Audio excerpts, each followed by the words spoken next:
آداب۔ سلام مسنونہ کہنے کی وجہ تو آپ کو پتہ ہی ہوگی، یہ ویڈیو بھی آلموسٹ اسی بارے میں ہے۔ ہر سال عید الاضحیٰ کے موقع پر احمدیوں کے خلاف ایک کمپین چلتی ہے۔ عید الاضحیٰ کے موقع پر اس سے پہلے ہی شروع ہو جاتی ہے اور اس کے بعد اس کا رزلٹس آ رہے ہوتے ہیں کہ احمدیوں کو قربانی نہ کرنے دی جائے۔ ہر سال ایسے ہی ہوتا ہے، اس سال بھی ایسے ہی ہوا۔ اس سال فرق یہ ہے کہ جنوری میں سپریم کورٹ کا ایک ڈیسیژن آ چکا ہے، لینڈ مارک ججمنٹ کہنا چاہیے اس معاملے میں، جس سے بہت سارے مسائل ہم یہ سمجھ رہے تھے کہ حل ہو گئے ہیں لیکن وہ نہیں ہوئے۔ تو اس سال بھی وہی ہوا کہ جی مذہبی جذبات مجروح ہو گئے ہمارے یا لوگوں کے، اور انہوں نے پرچے کرا دیے احمدیوں پر۔ کہانی کچھ یوں ہے کہ 1974 میں دوسری ترمیم کے ذریعے احمدیوں کو غیر مسلم قرار دے دیا گیا۔ اس کو ناکافی سمجھ کر ضیاء الحق نے ایک اینٹی احمدیہ آرڈیننس جاری کیا، جس کے تحت احمدیوں کے مختلف، اوبویسلی احمدی اپنے آپ کو مسلمان سمجھتے ہوئے جو کام سر انجام دیتے تھے، عبادات کرتے تھے، ان پر سزائیں تجویز کر دیں۔ وہ anti Ahmadiyya ordinance Pakistan penal code تعزیرات پاکستان میں بھی ڈال دیا گیا۔ اس کی 2-3 سیکشنز ہیں، میں آپ کو تھوڑا سا بتا دیتا ہوں تاکہ آپ کو پتہ لگے کہ بیک گراؤنڈ کیا ہے۔ پاکستان پینل کوڈ تعزیرات پاکستان کی دفعہ ہے 298B۔ میں ریلیونٹ پارٹ آپ کو پڑھ کے سناتا ہوں جو آج کی ویڈیو سے تعلق ہے۔ Any person of the Qadiani group اور دا لاہوری group who call themselves Ahmadis or by any other name who by words either spoken or written or by visible representation refers to or names or calls his place of worship a masjid shall be punished with imprisonment of either description for a term which may extend to 3 years and shall also be liable to fine۔ اس میں اور چیزیں بھی ہیں، میں نے صرف وہ والا ریلیونٹ بتایا جو کہ اس کیس سے تعلق رکھتا تھا۔ اور 298C تو بالکل کھلے عام پلیٹ میں رکھ کر اینٹی احمدی گروپس کو دے دیا گیا ہے ہتھیار کہ جیسے مرضی جس مرضی کو پکڑ کے اندر کر لیں اور جو مرضی الزام لگا دیں۔ میں پڑھ کے سنا دیتا ہوں۔ Any person of the Qadiani group or the Lahori group who call themselves Ahmadis or by any other name who directly or indirectly poses himself as a Muslim or calls or refers to his faith as Islam or preaches or propagates his faith or invites others to accept his faith by words either spoken or written or by visible representations or in any manner whatsoever outrages the religious feelings of Muslims shall be punished with imprisonment of either description for a term which may extend to 3 years and shall also be liable to fine۔ امید ہے آپ نے ان الفاظ پہ غور کر لیا ہوگا جس کی وجہ سے یہ ایک کھلم کھلا ہتھیار ہے۔ For example poses himself as a Muslim, مطلب میں کچھ بھی نہ کروں، میرا نام ہی ارمغان احمد ہے، احمد آنظر کا نام ہے، قرآن میں لکھا ہوا ہے، تو میں پوز ایز اے مسلم ہو گیا۔ میرے دادا کا نام محمد حنیف خان تھا، محمد نام آ گیا، پوزز ہمسیلف ایز اے مسلم، 3 سال قید با مشقت۔ تو اس سے آپ اندازہ کر لیں کہ کس حد تک یہ 298C احمدیوں کے خلاف ہے۔ اور آگے ایک اور لائن ہے، اور in any manner whatsoever outrages the religious feelings of Muslims. اب مذہبی جذبات اگر اتنے فرجائل ہوں کہ وہ چھوٹی چھوٹی بات پہ مجروح ہو جائیں تو آپ تو کسی بات پہ کر لیں۔ اسلام پہ تو ہوئے ہیں پرچے، نام پہ پرچے کرا دیں، کل کو ہو نوز کہ کس بات پہ پرچے ہونا شروع ہو جائیں۔ تو یہ 2 سیکشنز ہیں جن کی بیس پر قربانی کو یہ منع کرتے ہیں کہ وہ پوزز ہمسیلف ایز اے مسلم والی کیٹیگری میں آ جاتا ہے۔ ہر سال ہوتا ہے، اس سال بھی ہوا، صفدر آباد شیخو پورہ میں ہوا، اور اس میں یہ ہے کہ جنہوں نے پرچہ کرایا وہ بھائی صاحب گھر کے سامنے سے گزر رہے تھے، ان کو اللہ اکبر بسم اللہ کی آواز آئی اور انہوں نے چیک کیا تو قربانی ہو رہی تھی اور پرچہ کرا دیا۔ اور ایک ٹھیکری والا فیصل آباد میں ہوا، وہ کافی فنی سین ہے۔ وہ یہ ہوا کہ ان کو باوثوق ذرائع سے پتہ لگا کہ قربانی ہو رہی ہے، اب وہ دیکھ تو نہیں سکتے تھے کیونکہ 4 دیواری کے اندر ہو رہی تھی، تو وہ ملحقہ گھروں کی چھت پر چڑھ کے انہوں نے دیکھا تو وہ بکرا کاٹ رہے تھے اور بیل ذبح کر رہے تھے۔ تو پہلے کیس میں مذہبی جذبات مجروح کے الفاظ ہیں، دوسری کیس میں اسلامی جذبات کو ٹھیس پہنچی گئے الفاظ ہیں۔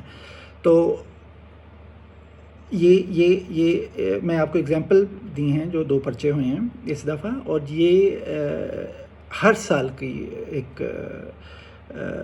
آپ سمجھ لیں کہ پریکٹس ہے کہ یہ کرنا ہی کرنا ہے انہوں نے، اور اس سے پہلے ہی شروع ہو جاتے ہیں۔ اس دفعہ ایک لیٹر بھی چلا تھا جو کہ فیڈرل کی وزارت مذہبی امور نے انٹیریئر منسٹری کو لکھا تھا عالمی مجلس ختم نبوت کے کسی خط اور میٹنگز کے جواب میں کہ ان چیزوں کو روکا جائے اور قانون کی بالادستی کو یقینی بنایا جائے، اور انٹیریئر منسٹری کو بھی لکھا تھا اور سارے صوبوں کے چیف سیکرٹریز کو بھی بھیجا تھا۔ تو بہرحال یہ ہر دفعہ کا ایک سین ہوتا ہے، 2-3 کیسز سامنے آ گئے اور پتہ نہیں کتنے ہو گئے جو سامنے نہیں آتے ہوئے۔ اصل میں اب ایشو یہ ہے کہ ہمارا ہمیشہ سے یہ کہنا تھا، اور اب سپریم کورٹ نے بھی یہ فیصلہ دے دیا ہے کہ احمدی 4 دیواری کے اندر جو بھی کام کرتے ہیں اس پہ کسی قسم کی نہ قدغن ہے، نہ اس سے مذہبی جذبات مجروح ہو سکتے ہیں، اور نہ چھتوں پہ چڑھ کے اس سے ان چیزوں کو دیکھ کے اپنے مذہبی جذبات مجروح کرنے کی کوئی ضرورت ہے۔ میں آپ کو اس کا بھی بتا دیتا ہوں کہ وہ یہ ساری کہانی شروع کہاں سے ہوئی۔ ایک سپریم کورٹ کا کیس ہے، کرمنل پٹیشن ہے 916L 2021 کی، طاہر نقاش ورسز اسٹیٹ۔ اس میں ہوا یہ تھا کہ طاہر نقاش صاحب کو کہیں مسجد سے پکڑا، اور مسجد احمدیوں کی عبادت گاہ سے پکڑا، اور وہ کیونکہ مسجد کی طرز پہ بنائی گئی تھی تو اور وہ بجلی کے بل میں کہیں مسجد لکھا ہوا تھا تو وہ گرفتار کر لیا، اور اندر کیونکہ قرآن مجید وغیرہ پڑھے تھے تو ان پر یہ 298B اور 298C کے پرچے بنا دیے۔ اچھا، اب ہمارے ہاں ایک عجیب سا رواج چل پڑا تھا مذہبی حلقوں میں کہ 298B اور 298C جو کہ اسپیسیفکلی احمدیوں کے لیے بنائی گئی تھیں ان پر نہیں رہتے تھے، وہ 295B اور 295C پہ چلے جاتے تھے۔ اب میں آپ کو 295B اور 295C بھی بتا دیتا ہوں کہ وہ کیا ہے۔ آپ سمجھیے گا کہ 298B اور 298C میں 3 سال قید بامشقت ہے، اور 295B میں عمر قید ہے، 295C میں سزائے موت ہے۔ 295B کیا ہے؟ Whoever willfully defiles, damages or desecrates a copy of the Holy Quran or of an extract therefrom or uses it in any derogatory manner or for any unlawful purpose shall be punishable with imprisonment for life. اور 295C مشہور عام، whoever by words either spoken or written or by visible representation or by any imputation, innuendo or insinuation directly or indirectly defiles the sacred name of the Holy Prophet, peace be upon him, shall be punished with death or imprisonment for life and shall also be liable to fine۔ یہ پتہ نہیں میں کہاں سے پڑھ رہا ہوں، imprisonment for life تو ختم ہو گیا تھا، یہ اب صرف 295C میں صرف ڈیتھ ہے۔ اب وہ کرتے کیا ہیں کہ 298B اور 298C پہ بھی جو گرفتاریاں کرتے ہیں اس میں 295B اور 295C ڈال دیتے ہیں، اور پھر احمدیوں کے باہر نکلنے کی صورتحال، کیونکہ اوبویسلی اس طرح کے کیسز میں ججز تو ہمت ہی نہیں ہے پاکستان میں، تو ہم آسیہ مسیح کے کیس میں دیکھ چکے ہیں کہ ہمت ہی نہیں ہے ان لوگوں کی کہ وہ فیکٹ آف دا کیسز میں ڈسیزن کر سکیں، تو احمدی سال ہا سال جیلوں پہ سڑتے رہتے ہیں۔ کیس آیا جس کی میں بات کر رہا تھا طاہر نقاش صاحب کا ورسز اسٹیٹ، اور اس میں بھی یہی ہوا کہ 298B 298C پہ گرفتار کیا اور انہوں نے 295B اور 295C ڈال دی، اور وہ کیسز ٹرائل کورٹ سے بھی ہار گئے اور وہ ہائی کورٹ سے بھی ہار گئے، اور ایونچولی سپریم کورٹ نے جنوری 2022 میں یہ قرار دیا کہ وہ فیصلہ آیا جس کی بابت ہم یہ ویڈیو بنا رہے ہیں کہ 4 دیواری پہ جو بھی کام کریں گے احمدی اس پر کسی بھی شک کا اطلاق نہیں ہوتا، ایون 298B 298C کا بھی نہیں ہوتا، 295B 295C تو بہت دور کی بات ہے۔ یہ میرے الفاظ ہیں، کرکس یہی ہے فیصلے کا۔ اب فیصلہ کھولتے ہیں، میں نے فیصلے کا ریفرنس بتا دیا، سپریم کورٹ کی سائٹ پہ ہے، اور ڈاکٹر مشتاق احمد صاحب نے اس کا ترجمہ کیا ہے الشریعہ جون 2022 کی شمارے میں، آئین کی روح سے احمدیوں کے مذہبی حقوق، سپریم کورٹ آف پاکستان کا ایک اہم فیصلہ، اس کا اردو ترجمہ کر دیا، اور یہ ایک انہوں نے بڑی ہیلپ کی ہے اس کاز کو کہ ہم آسانی سے سمجھ سکیں، اوبویسلی جن کی انگلش اوبویسلی فرسٹ لینگویج نہیں ہے یا جن کو اس طرح سمجھ نہیں آتی۔ کیس میں وہی مسائل ہیں کہ جی 295B 295C احمدیوں کے وکیل کا کہنا یہ تھا کہ وہ نہیں لگتی ہیں، اور یہ پیرا 4 پہ ذکر ہو رہا ہے، اور جو دوسری سائڈ کا اسٹیٹ کا کونسل تھا دا اسٹیٹ پروسیکیوٹر، اس کا یہ کہنا تھا کہ یہ لگتی ہیں۔ میں اسٹیٹ پروسیکیوٹر کی ایک تھوڑی سی آپ کو سنا دیتا ہوں جو اس میں لکھا ہوا ہے، جس طریقے سے فیصلے میں لکھا ہوا ہے، تاکہ آپ کو پتہ لگے کہ وہ کیوں سمجھتی ہے، ایون حکومت کیوں سمجھتی ہے کہ 298B یا 298C کی جب خلاف ورزی ہوتی ہے تو 295B 295C آٹو میں کیوں آ جاتی ہیں۔ The state prosecutor,